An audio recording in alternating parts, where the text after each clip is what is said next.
श्री गणेशाय नमः। मां सरस्वत्यै नमः।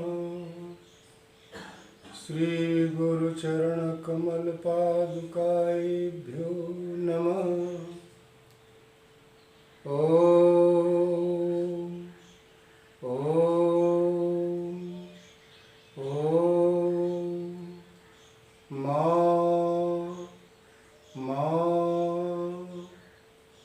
मां क्रीं क्रीं क्रीं क्रीं।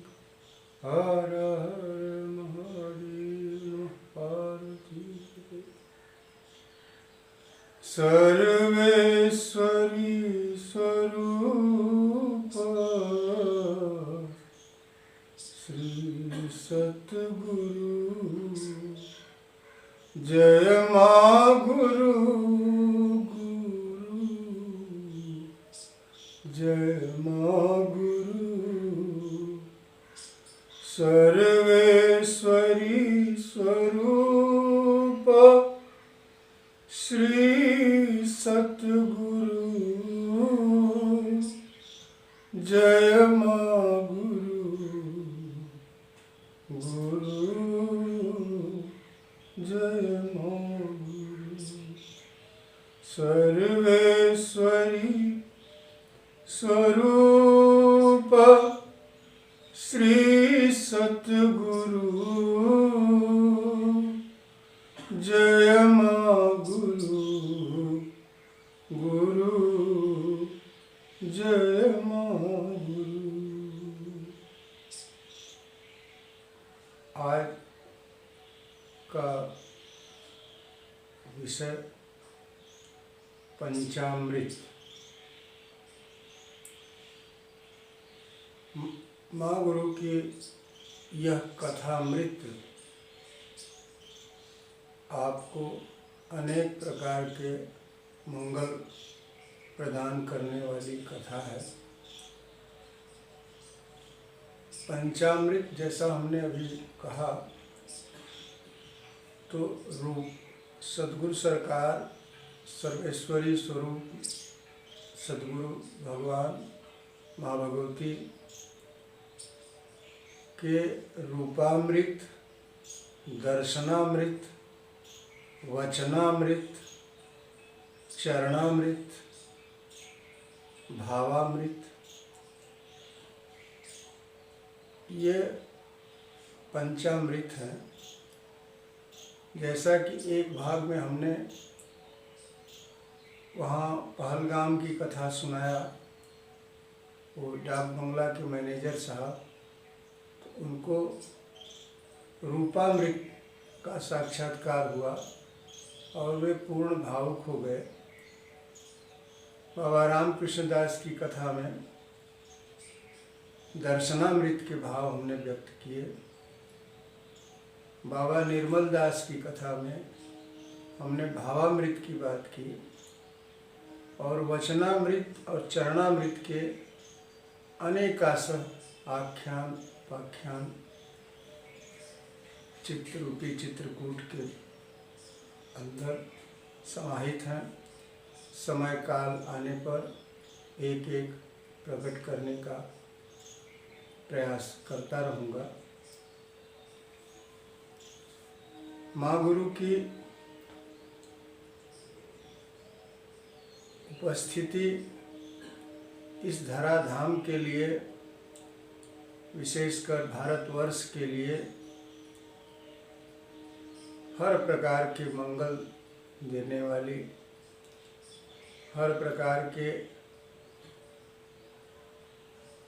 समस्याओं का समाधान अति संक्षिप्त परम पूज्य अघोरेश्वर माँ गुरु ने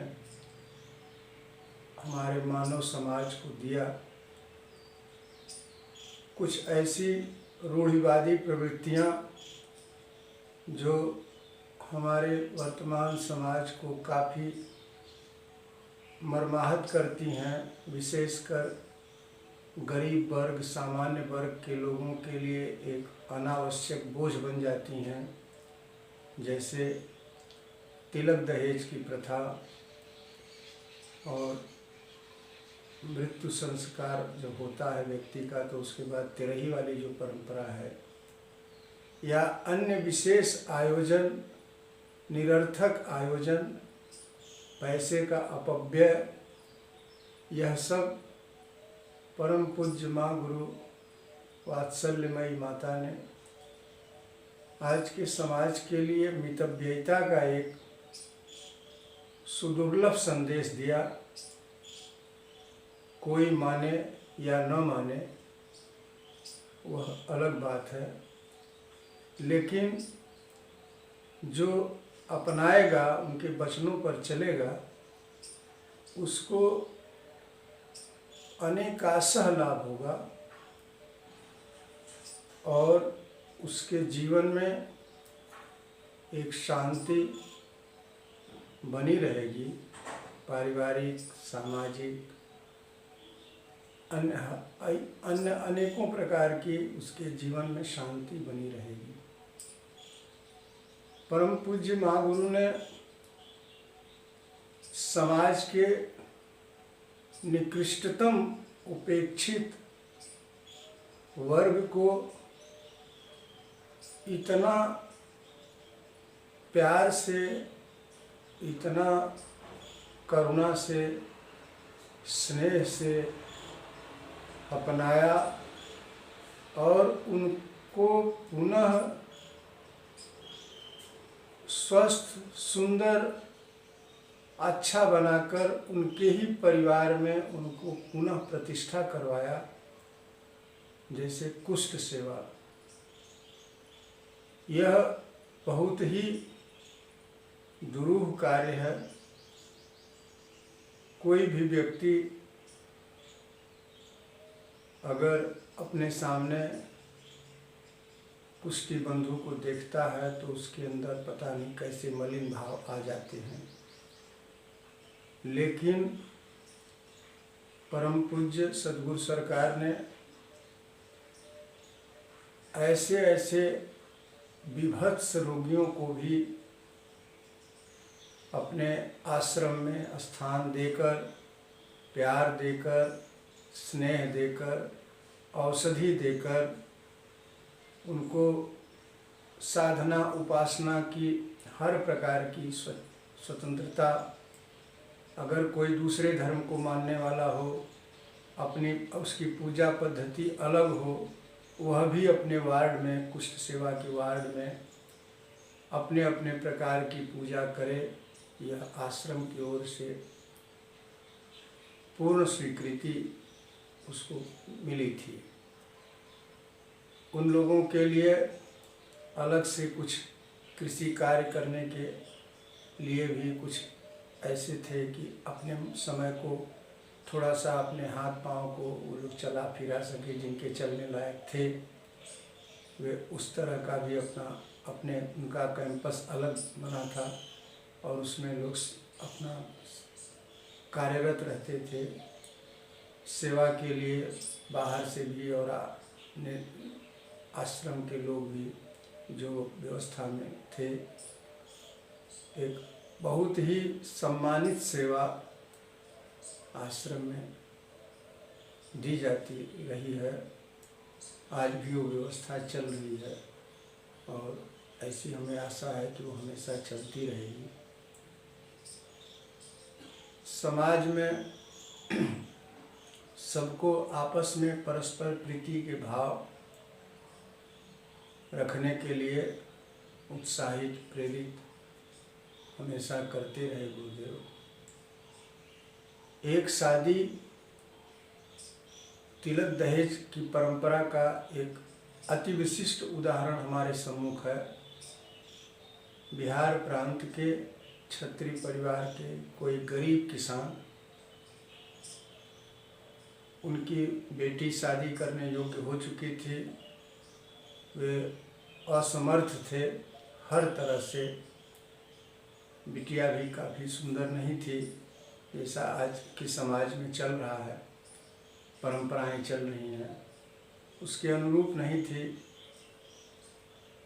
आर्थिक दृष्टि से भी वह व्यक्ति बहुत ही गरीब थे। बहुत बड़ा उनका रिश्तेदारी या इस तरह का कोई दायरा भी नहीं था। कुल मिलाकर वो केवल और केवल महागुरु के चरण कमलों के ही आश्रित, संपूर्ण आश्रित हो चुके थे। और उनकी पीड़ा देखकर गुरु महाराज ने किसी व्यक्ति को उनके अनुकूल चुना था। शादी का समय भी निश्चित कर दिया गया। निर्दिष्ट तिथि पर लड़की वाले एक सामान्य टीन का बक्सा लेकर 2-4 लोग लड़की के साथ आश्रम परिसर में पधारे। जिस दिन शादी होनी थी 10-5 लोगों के लिए आश्रम द्वारा ही भोजन की व्यवस्था की गई थी। दिन में 3 बजे शादी का समय परम पूज्य गुरेश्वर महाप्रभु ने नियत किया था। दिन में 11 बजे लड़की का पिता श्री चरणों में उपस्थित हुआ और उसने कहा कि प्रभु, लड़के वालों में किसी का पता नहीं लग रहा है। महागुरु बोले, कै बजा है? उसने कहा 11। कहें शादी कै बजे होनी है? 3 बजे। अभी बहुत देर है, जाओ। 1 घंटे बाद फिर वही आदमी आया, सरकार कोई नहीं दिखाई पड़ रहा है, जाओ। 1 घंटे बाद फिर आया, बताया कि सरकार इतना समय हो गया। कहा अभी कुछ देर है। फिर कुछ देर के बाद आया, उसने कहा कि प्रभु अब 3 बजने में बहुत थोड़ी समय रह गया है। कहें तुम चलो मंदिर में, शादी होगी। वह अपनी लड़की और 2-4 जो लोग थे जा कर के मंदिर में बैठ गए। ठीक उसी समय एक बहुत ही संभ्रांत बाबू साहब अपने लड़के के साथ आए दर्शन करने। पूज्य सरकार के चरणों में माल्यार्पण पुष्पांजलि दिए। बड़े हंस के सरकार पूछे, बचवा का शादी हुआ है? नहीं बाबा, नहीं हुआ। चलिए इनकी शादी बस अभी होने वाली है, चलिए मंदिर में आप लोग शादी होगी। अरे बाबा, हम लोग के पास तो कोई कपड़ा नहीं, कुछ नहीं, थोड़ा देर समय देते तो अलग से कपड़ा रेडीमेड नया ले आते। कुछ नहीं, जो हम पहने हैं बस इसी तरह चलिए।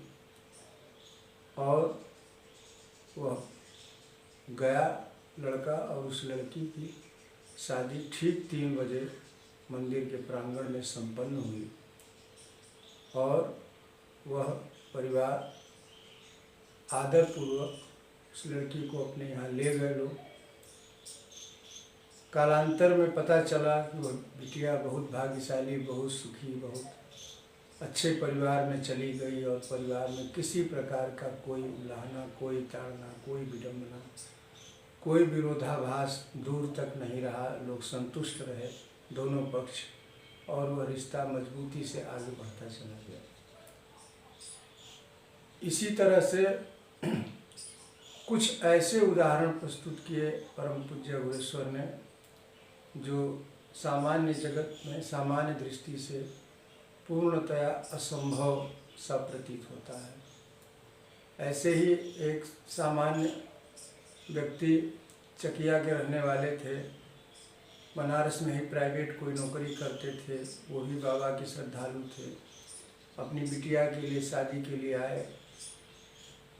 एक बिटिया की शादी की बात कर रहे थे, सरकार के श्रीमुख से निकल गया, नहीं तुम्हारी 2 बच्चियां शादी करने लायक। जी बाबा, शादी देखो दोनों की, अच्छे परिवार में देखना, बिल्कुल मत घबराना। ठीक शादी के समय तुम्हारे पास सारी व्यवस्था चली जाएगी। वैसा ही हुआ, और निश्चित समय पर उनके यहाँ न जाने कहाँ से कौन कैसे सारी व्यवस्थाएं उनकी संपन्न हुई। मर्यादा पूर्वक शादियाँ संपन्न हुई। एक सज्जन थे, पड़ाव आश्रम के विवाद, जो कोयला डिपो का विवाद था, उसमें बड़ी अगुवाई कर रहे थे। आश्रम से मुकदमा बाजी में उनका बहुत अहम रोल था। उनकी एक्सीडेंट से मृत्यु हो गई। उनकी भी कई बच्चियां थी।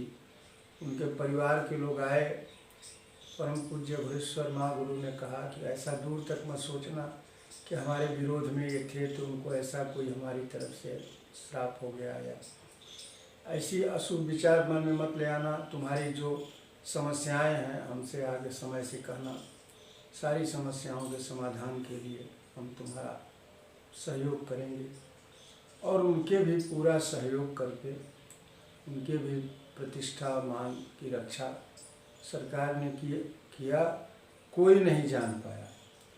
ऐसे अनेकों उदाहरण उसमें हर तरह हर वर्ग के लोग थे।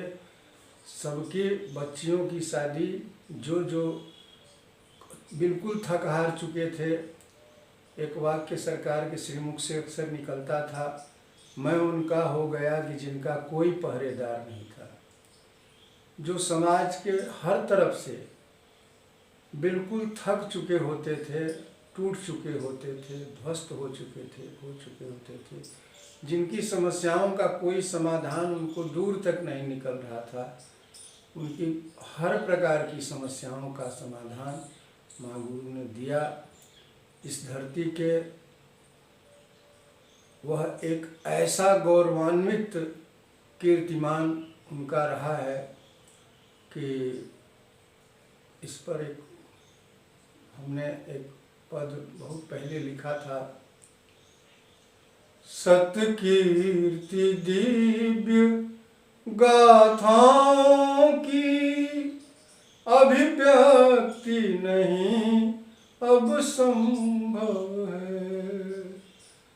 सत्कीर्ति दिव्य गाथाओं की अभिव्यक्ति नहीं अब संभव है। सब मौन वहाँ हो जाती है, जग में जितनी भाषाएं हैं जगत रचयिता अघोरेश्वर, जड़ चेतन सब रचनाएं हैं, जगत रचयिता अघोरेश्वर। यह हमारी दृष्टि में यह भावामृत का प्रसाद अनेक लोगों को मिला, चरणामृत का प्रसाद मिला, दर्शनामृत का प्रसाद मिला, रूपामृत का प्रसाद मिला। यह मेरे कथा अमृत का प्रसाद जो कोई भाव और श्रद्धा से इसको सुनेगा, ग्रहण करेगा, हो सकता है आने वाले समय में उसके अंदर प्रेमामृत के भाव पैदा हों और वह भी जो अपने निर्दिष्ट लक्ष्य तक पहुंचाने की उसके अंदर अपने आप सामर्थ्य माँ गुरु प्रदान करें। इसी मंगल कामना के साथ सर्वेश्वरी सद्गुरु भगवान की करुणा हम सब के कल्याण का हमेशा सृजन करते रहे। इन्हीं मंगल भावों के साथ सर्वेश्वरी स्वरूप श्री सतगुरु जय माँ गुरु गुरु जय माँ गुरु। सर्वेश्वरी स्वरूप श्री सतगुरु जय माँ गुरु गुरु जय माँ गुरु। हर हर महादेव। नमः पार्वती पते।